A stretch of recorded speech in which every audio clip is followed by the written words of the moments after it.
Spotlight நேயர்களுக்கு வணக்கம். நேற்று தமிழக முதல்வர் மாண்புமிகு விஜய் அவர்களால் சிங்கப்பெண் சிறப்பு படை நேற்று ஒரு பெரிய பிரம்மாண்டமான விழா நடக்குது. இப்ப இந்த சிங்கப்பெண் அதிரடிப்படைங்கிறது ஒன்றும் புதுசா இல்லைங்க. இது ஏற்கனவே இருந்த படம் தான். அது எந்த படை எப்படி இருந்துன்னு சொன்னா 1992 ஜெயலலிதா ஆட்சி அமைச்சிட்டு இருக்கிறாங்க. அப்போ ஜெயலலிதா அரசால் நியமிக்கப்பட்ட மகளிர் காவல் நிலையம் தான் இன்னைக்கு சிங்கப்பெண் அதிரடிப்படையா பயிற்சியை உருவெடுத்து இருக்குது.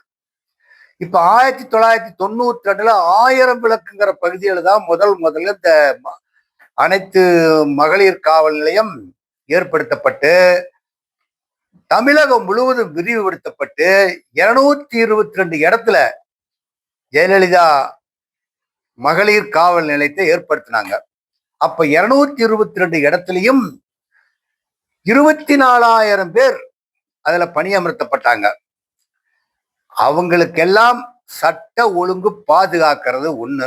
ரெண்டாவது, பெண்கள் பாலியல் வன்புணர்வு இதெல்லாம் நடந்ததா அவங்க மேல நடவடிக்கை எடுக்கணும். இதற்காகத்தான் பெண்கள் பாதுகாக்கப்பட வேண்டும் என்பதற்காகத்தான் புரட்சி தலைவி ஜெயலலிதா அவர்கள் அந்த திட்டத்தை ஆரம்பிச்சாங்க. அதற்கு பின்னால் திராவிட முன்னேற்ற கழகம் அப்படியே தொடர்ந்து செயல்பட்டு வந்தது. அனைத்து அண்ணா திராவிட முன்னேற்ற கழகத்துல இதுக்காக ஒரு 40 வாகனங்கள் கொடுத்திருந்தாங்க. அனைத்து அண்ணா திராவிட முன்னேற்ற கழகத்துல 40 வாகனங்கள் இந்த அனைத்து மகளிர் காவல் நிலையத்துக்கு. அது திராவிட முன்னேற்ற கழக ஆட்சியில 80 வாகனமா அது உருமாறுச்சு.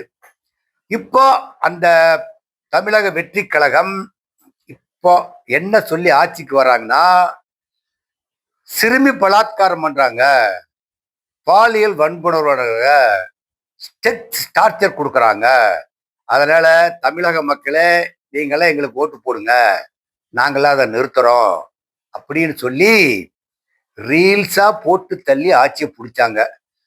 ஆட்சியை பிடிச்ச பிற்பாடுதான் பாலியல் சீண்டல்களும் இந்த வன்புணர்வும் அதிகமா நடந்துகிட்டு இருக்குது. அதிகமா நடக்கிறது என்னன்னு சொன்னா, தமிழக வெற்றி கழகத்து ஆளுகள் உடந்தையாத்தான் நடத்திக்கிட்டு இருக்கிறாங்க. தமிழக வெற்றி கழகத்தினுடைய ஆட்கள் உடந்தையா நடத்திட்டு இருக்கிறாங்க. இப்போ இதற்கு தமிழக முதல்வர் என்ன சொல்லி இருக்கிறாரு?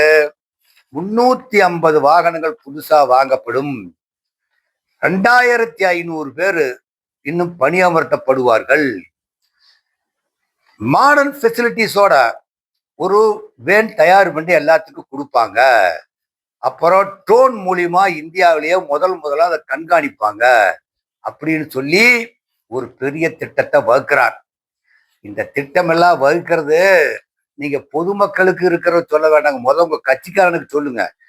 உங்க கட்சிக்காரன் தான் எங்க ஓனாலும் பாலியல் சீண்டலுக்கு உள்ளாக்கப்படுபவர் தான் உங்க கட்சிக்காரன் தான். இப்ப தூத்துக்குடியில மேற்கு மாவட்ட ஒன்றிய செயலாளரும் ராமநாதபுரம் மாவட்ட செயற்குழு உறுப்பினர் அந்த பாலமுருகனும் ஜெயபாலனும் சேர்ந்து ஒரு பெண்ணை தாவேக்கா நிர்வாகிய ஆசை வார்த்தை கூட்டிக்கிட்டு போய் கார்ல கூட்டிகிட்டு போய் எம்எல்ஏ விஜய் சரவணன்களை வர சொன்னார், வாங்க அவங்கள பார்க்க போலாம்னு சொல்லி கூட்டிட்டு போறப்பவே கார்ல கூல்ட்ரிங்க்ஸ் கொடுக்கப்படுகிறது, அதுல மயக்க மருந்து கொடுக்குறாங்க. அதை அவங்க அந்த அம்மா குடிச்சிட்டு என்ன சொல்லுதுன்னா, எனக்கு கொஞ்சம் கிருகிருன்னு வருது அப்படின்னு சொன்னோன்னு, இல்லை நீ புதுசா குடிக்க, மறுபடியும் ஒரு குடிக்கிறாங்க. கொடுத்த பிற்பாடும் ஒரு லாட்ஜில் கொண்டு அந்த பெண்ணை அடைச்சு அங்க இருக்கிற அந்த பாலமுருகனும் ஜெயபாலனும் 2 பேரும் கட்டாயமா அந்த பொண்ணை பாலியல் வன்புணர்வு சென்று கற்பழிக்கப்படுகிறார்கள். இத வெளியிருந்து யாரு சொல்லலீங்க. இதை யாரு சொல்றாங்கன்னு சொன்னா, அந்த தாவேக்கா நிர்வாகி பாதிக்கப்பட்ட பின் தான் இந்த புலம்பல். விஜய் சரவணன் கிட்ட போய் நாம் கம்ப்ளைண்ட் கொடுத்தா அதெல்லாம் பெருசுப்படுத்திக்காதீங்க, நீங்க ஆதவ அர்ஜுனோட சொல்லி உங்களுக்கு ஒரு வேலை வாய்ப்பு போட்டு கொடுக்குறோம் அப்படின்னு சொல்லி சமாதானப்படுத்த முயற்சி பண்ணுகிறார் விஜய் சரவணன் எம்எல்ஏ அவர்கள். இந்த அம்மா ஏற்கனவே ஆதவ அர்ஜுன்கிட்ட போய் கம்ப்ளைண்ட் பண்றாங்க, என்ன இந்த மாதிரி ரொம்ப சொத்தாச்சர் கொடுக்குறாங்க, நீங்க எனக்கு பாதுகாப்பு சொல்லி எனக்கு ஏதோ ஒரு வழிவகை விட்டு கொடுக்குறப்போ ஆதவர்னு கப்பு சிப்புன்னு ஓடி போயிட்டாங்க. இப்போ இந்த 2 பேரும் எங்க தப்பி ஓடிட்டான்? பாலமுருகனும் ஜெயபாலனும் கேரளாவுக்கு தப்பி ஓடிட்டான். இந்த பொண்ணுகிட்ட கசமுசா பண்ணிட்டு தமிழ்நாட்டில் இருந்தா போலீஸ் பிடிக்கும்னு சொல்லி இதுக்கெல்லாம் யார் ஐடியா கொடுத்துருப்பாங்க? அந்த விஜய் சரவணன் எம்எல்ஏ தான் கேரளாவில் இருக்கக்கூடிய ஒரு இடத்துல போய் தங்குங்கன்னு சொல்லி அனுப்பிவிட்டதா சொல்லி சொல்றாங்க. அங்க போய் இருக்கிறப்ப ஆனா போலீஸ் விடல. அதையும் போய் புடிச்சு கொண்டாந்து அவங்க கைது செய்யப்பட்டு விடுகிறார்கள்.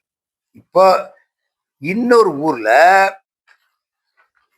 ஒரு போலீஸ் அதிகாரி திலீபன்கிறவரு அவர் என்ன பண்றாரு, அங்க கூட வேலை செய்ய இருக்கக்கூடிய ஒரு காவல் சிறப்பு பயிற்சி படையில் பெண்கள் அதிரடி சிறப்பு பயிற்சி படையில் இருக்கக்கூடிய பெண் போலீஸுக்கு பாலியல் சீண்டல்.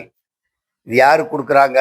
பேரிய பயரமே. இது எங்க ஒரு சம்பவம் நடந்தாலும் அங்க யார் இருப்பாங்கன்னு சொல்லி சொன்னாக்க தமிழக வெற்றி கழகத்துல ஒரு ஆள் அங்க பழி எடுத்திருப்பார்.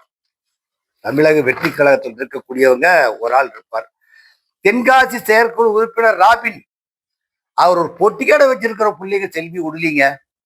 அங்கேயும் போய் ஒரு அவங்கனாலதான் பிரச்சனை ஏற்படுது. இப்ப தமிழ்நாட்டுல பெண்கள் பயிற்சி படை சிங்கப்பெண் படை அமைக்கப்பட்டதுக்கே தமிழக வெற்றி கழகத்தில் இருக்கக்கூடியவங்களை எல்லாம் கூட்டி வச்சு ஒரு கிளாஸ் நடத்தணும். ஏப்பா நீங்கெல்லாம் நேர்மையா யோகியமா இருங்கப்பா, உங்களாலதான்ப்பா பிரச்சனை வந்துகிட்டு இருக்குது. ஆவுன்னு கேட்டா எல்லாம் தாவேக்காரன்னு சொல்லி தமிழ்நாட்டில் இருக்கக்கூடிய அனைத்து இடத்துலையும் இந்த பெண்ணுக்கு ஒரு அதிகாரி போட்டிருப்பாங்க. உயர்ந்த நிலையில் இருக்க டிஎஸ்பி இருப்பாங்க, அதுக்கே இன்ஸ்பெக்டரா இருப்பாங்க, அதுக்கே காவலர் இருப்பாங்க. எல்லா தாவேக்காரன் நீ கூப்பிட்டு எங்க போய் பிரச்சனை நடந்தாலும் உங்க பேரு தான் தலையிடுது, நீங்க தான் பாலியல் சீண்டலுக்கு உள்ளாகிறீங்க, நீங்க எல்லாம் ஒழுங்கா இருங்க, அப்புறம் நான் பொதுமக்கள்கிட்ட இருந்து பெண்களை பாதுகாக்கிறேன்னு சொல்லணும். இப்போ முதலமைச்சர் ட்ரோன் தமிழ்நாட்டுல புதுசா உறங்குறாங்க. அது இரவு நேரத்திலையும் செயல்படு, பகல் நேரத்திலையும் செயல்படுன்னு சொல்லி சொல்றாங்க. ஆனா ஒரு சம்பவம் நடக்கின்ற பொழுது போலீஸ் ஸ்டேஷன்ல எழுதி வச்சுட்டு போவானா, நான் இந்த பெண் சீண்டலுக்கு போறேன், நீங்க பின்னாலேயே ட்ரோன் அனுப்புங்க, இல்ல படை அனுப்புங்கன்னு பிடிக்கிறக்கு வரேன்னு. இதெல்லாம் எதிர்பாராத விதமா நடக்குதா? காலங்காலம் தொட்டு நடந்துகிட்டு தான் இருக்குது. இப்போ அதிகப்படியா நடக்கிறது தமிழக வெற்றி கழக விஜயனுடைய ஆட்சியில தான் அதிகப்படியா நடந்துகிட்டு இருக்குது. இப்ப இதுக்கு வர்ஜின் எலெக்ஷனுக்கு முன்னால போட்ட சட்டம் இருக்குது பாத்தீங்களா, இவ்வளவுதான் இல்ல, இப்ப எல்லாம் கப்பு சுப்புன்னு உட்கார்ந்து இருக்கிறாங்க. இந்த நிலைமையில இவங்க ஆட்சியை கொண்டுகிட்டு போய் பழசு இருக்கக்கூடிய பெண்களுடைய மகளிர் காவல் நிலையத்துக்கு பெயரை மாற்றி புதுசா ஒரு பேர் விட்டு பழைய மொந்தையில புதுக்கல்ல உள்ள ஊத்துற கதை தான் இது. அப்படித்தான் செஞ்சுக்கிட்டு இருக்கிறாங்க. இந்த பெண் பவானி ஈஸ்வரிங்கிறவர் தான் உயர் போலீஸ் அதிகாரியை போட்டிருக்க திறமை மிக்கவர் தான். இப்போ இவங்க தவறு நடந்த உடனே தாவேக்காரனா இருந்தாலும் பரவாயில்ல சொல்லி புடிச்சு உள்ள போடணும்.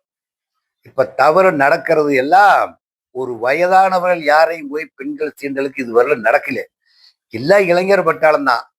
இப்போ தாவேக்காவில இழுத்துக்கிட்டு போனது எல்லாமே இந்த பாலமுருகன், ஜெயபால, இவங்க ராபின்னு எல்லாமே இளைஞர்கள் தான். இதில் இருக்கக்கூடிய முதியவர்கள் எல்லாம் யாரும் போய் இந்த பாலியல் சீண்டலுக்கு ஆளுகள் இழுத்துக்கிட்டு போய் எல்லாமே இளைஞர்கள். இளைஞர்களை வழிப்படுத்துறதுக்கு யாரு வழிப்படுத்தணும்? போலீஸ் வழிப்படுத்த முடியுமா? இல்ல முதலமைச்சர் வழிப்படுத்துவாரா?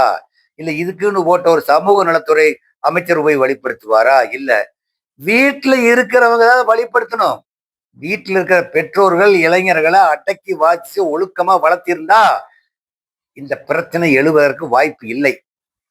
பெற்றோர்களுக்கு நீங்க அறிவுரை சொல்லணும். தமிழக முதல்வர் என்ன சொல்லணும்னா, நீங்க சிங்கப்பெண் சிறப்பு படை போட்டதை பத்தி பிரச்சனை இல்லைங்க. ஆனா நீங்க தமிழ்நாட்டில் இருக்கக்கூடிய பெற்றோர்களுக்கும் எல்லாத்துக்கும் அறிவுரை சொல்லி நீங்கெல்லாம் உங்க பையனை கட்டுப்படுத்தி இரவு நேரத்துல எங்க வர்றாங்கிறத கட்டுப்படுத்தணும், கண்ட்ரோல் பண்ணணும். அப்பத்தான் தமிழ்நாட்டுல பாலியல் சீண்டல்ங்கிறது நடக்காது. எல்லாமே எங்க வர்றான்னு தெரியல. போதை கலாச்சாரம். இப்ப மட்டும் தமிழக வெற்றி கழகத்துல கஞ்சா விற்கிறது இல்லையா, அபின் விற்கிறது இல்லையா, இல்ல குட்காதா விற்கிறது இல்லையா, எல்லாமே வித்துக்கிட்டு இருக்குது. மாமூல் வாழ்க்கை தொடர்ந்து நடந்துகிட்டு தான் இருக்குது. மாமூல் வாழ்க்கை என்பது தொடர்ந்து நடந்துட்டு இருக்கு. எவ ஆட்சி அமைச்சாலும் நடக்கிறது எழுதப்படாத சட்டம். அது எழுதப்படாத சட்டம். இப்ப பெண்களுக்கு மட்டும் தனியாக பாதுகாப்பு கொடுக்கிறேன்னு சொல்லி இருக்கிறாங்க. இது எந்த அளவிற்கு செயல்பாடு இருக்கும் என்பது தெரியவில்லை. இந்த திட்டத்தை பதவியேற்றுக்கிறப்ப ஆரம்பிச்சாங்க. ஆரம்பிச்ச பிற்பாடுதான் தாவேகா காரணாலதான் பெண்களுக்கு தொல்லை ஏற்படுகிறது, அதிகமான தொல்லை ஏற்படுகிறது. புதுசா எவனும் யாருக்கும் தொல்லைப்படுத்தல. இதை கட்சிக்கார உணரணும். அதே சமயத்துல சிங்கப்பெண் சிறப்பு படை இது கடுமையா நடவடிக்கை எடுக்கணும். எடுத்து சொன்னா இதுல பாரபட்சம் பார்க்க கூடாது. இந்த கட்சிக்கார அந்த கட்சிக்கார தாவேக்காரன் பாரபட்சம் பார்க்காம நடவடிக்கை எடுத்தால் ஓரளவுக்கு கட்டுப்படுத்தல. அவ்வளவுதான். முழுசும் கட்டுப்படுத்துறதுங்கிறதுக்கு வாய்ப்பு இல்லை. ஒரு 100% இருக்கிறது ஒரு 50% மாத்தலாம். அவ்வளவுதான் பண்ண முடியும். நன்றி, வணக்கம். இந்த வீடியோ உங்களுக்கு பிடிச்சிருந்தா லைக் பண்ணுங்க, கமெண்ட் பண்ணுங்க, ஷேர் பண்ணுங்க, சப்ஸ்கிரைப் பண்ணுங்க.